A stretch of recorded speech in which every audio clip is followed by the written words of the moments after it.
Hey, Chandler Bolt here, and in this video I'm going to talk to you about how to create a company profit share. So really how you can get your employees to buy into your business and kind of what you're doing long term so that you can be way more profitable. And also, if you're anything like me, you're in business because you care about people, and you're in business because you care about making a difference. So I'm just a firm believer in using profit share as a tool to not only teach people about business, but also to help people make a whole lot more money, and everyone wins, in my opinion, when you got a profit share set up at your company. But it can be kind of like a sticky thing. And I know when I was researching how to set up a profit share, there's not a lot of great information out there. And there's also a ton of ways that you can do it. So I'm going to break down kind of a few ways that you can do it, and then I'll dive into the specifics on how I do it at my company. And this has been really, really effective. So first things first, like profit share versus equity? How do you make that decision? A lot of people, especially, I'm based out of San Francisco. Everyone here gives away equity, right? And especially as companies get bigger. Now, here's the thing. Equity is only valuable if you're planning to sell the company. Okay, so unless you're going to have a liquidity event or an exit, equity is not valuable. So a lot of times people are emotionally attached to equity because they're technically an owner, so they feel like an owner, but it actually would be more advantageous for them to have a profit share. So I'll give you an example. In my business, I do not plan to sell, so a profit share is way more advantageous than equity. Now I've got another video on why I don't believe in 50-50 partnerships, and really why you should be really careful with giving away equity. So this kind of definitely factors into that, but equity oftentimes is not dividend paying.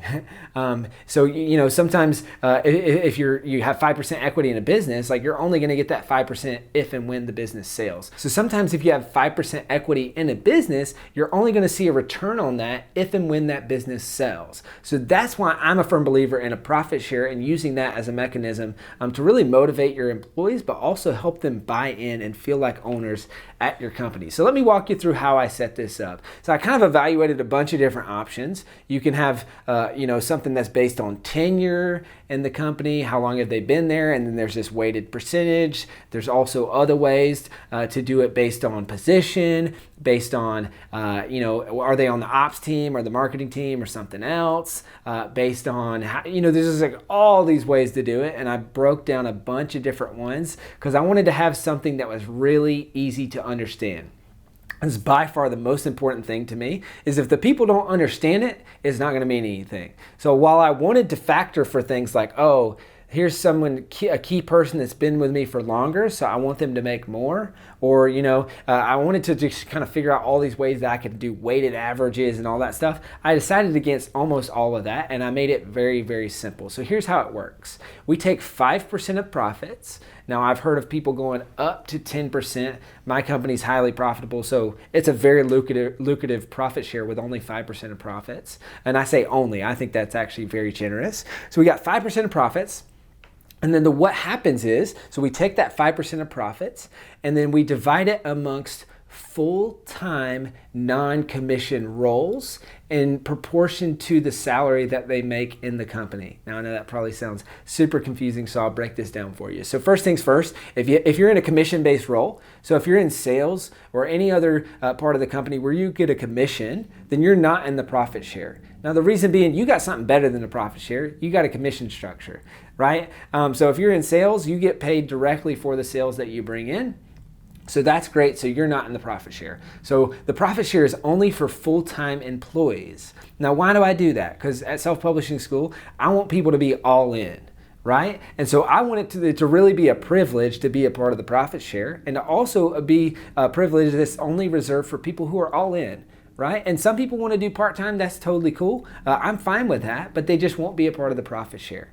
Right? And so this really helps, when it comes to not only convincing someone to go full-time, but if someone's, wants to go part-time, they just know point blank that they're going to be out of the profit share, right? So it's only for full-time employees. It's only for people who are all in with the company. Now, one of the things that we do is we set kind of this time limit for when people can get into the profit share. So typically we won't allow someone in the profit share until they've been with the company for a year.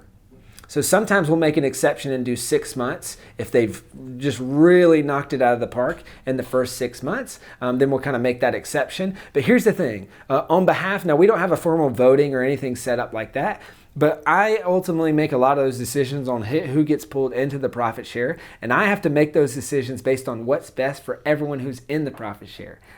Because the worst thing that they want is someone to come in the profit share that's going to drag them down and that's not going to add more profit. Now on the flip side, if they know that we hired someone really, really good and they're killing it, they want them to be in the profit share because all boats will rise, right? Everyone's going to make a lot more money. So we kind of make that decision. It's usually a year, but sometimes we'll shorten that down to 6 months. Now, how do we divide this out?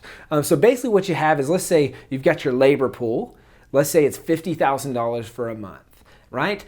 Now, let's say me as an employee, I make, this is high numbers, but we'll say $10,000 per month. So I make essentially 20% of the labor pool that's in the profit share. Okay, so hopefully you're tracking me so far. So I make 20% of the labor pool, and now we've got a 5% profit share. So that means I'm going to make 20% of the profit share. So you'd multiply the profit share amount by my percentage of salary proportionate to the total number of salaries, the dollar amount in the profit share. So basically what this does is this ensures that everyone gets paid out the profit share that's a percentage of their salary. So for example, in 1 month, the profit share might be 30%. So what that means is that everyone gets a 30% pay bump in that month. Okay, so the reason I structured it this way is I wanted to make sure that I've got another video that's on, it talks about employee versus owner compensation. So I talk about where you get paid a salary for what you do,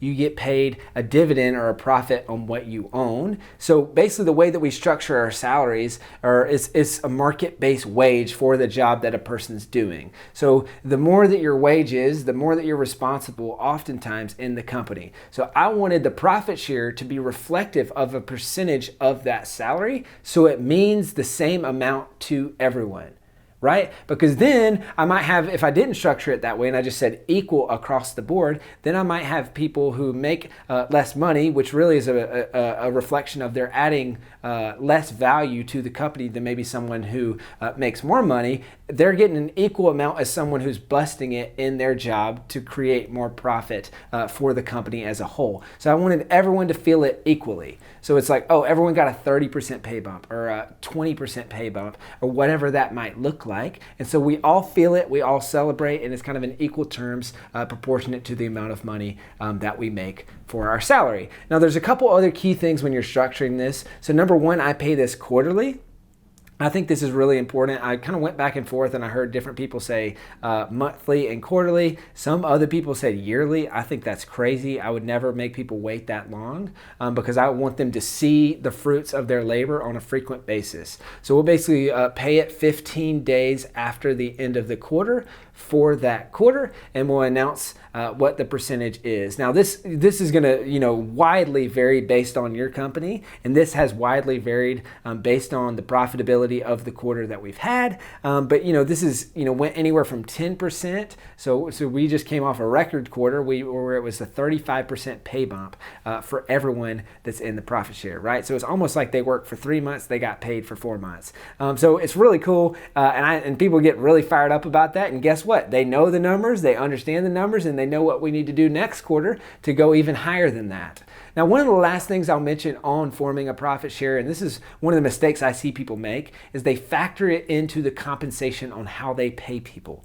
I think this is really dumb. If you're gonna have a profit share, it should be like I said earlier, right? You get paid a salary for what you do, you get paid a dividend or a profit on what you own. So as being part of the profit share, you're essentially a part owner in the company because you're getting paid a percentage of the profits. You're getting paid a dividend. So why would I factor that into how much I'm paying you? I should pay you a market-based wage. So let's say the market-based wage for the position is $50,000. I'm going to pay you the market-based wage. And in fact, I would prefer to make sure I'm on the upper end of that wage because I've probably got a really talented person. I want to make sure that they stay. And then the profit share is in addition to that. This is really important because some people try to say, oh, I've got a profit share, so I'm just going to pay them 35 and assume that the profit share is going to shake out to be 15. And so I pitch them that they're going to make 50. Right? That, in my opinion, is not the way to do it. We always say, and this is the expectation that I set when I rolled out the profit share, is that as we would say in the South, the profit share is the gravy, it's not the main dish. right? So when you're structuring your finances as an employee, do not count on the profit share, right? Pay your bills, feed your family, do all those things based off of your salary. And the profit share is going to be bonus. It's going to be extra money that when it comes, that's great. But don't go ahead and pencil that off. That's going to be XYZ and spend it, because who knows? As an owner, you're now part of an owner in the business. Bad times are going to come. There's going to be rainy days. There's going to be winter. And in those times, we might not make as much money. And so if you factor for that in your bills and you're living above your means, then that's not going to be a very pleasant experience for you. So that's the 10,000 foot view. That's how we created the profit share. I'd love to hear from you, your thoughts on this video. A, do you have a profit share or not? And why not? Or why do you have it? Comment below, let me know that. Also, is it structured similarly or different? What do you like about this model? What do you not like about this model? Comment below with your thoughts on the video, and I look forward to seeing you in the next one. See ya.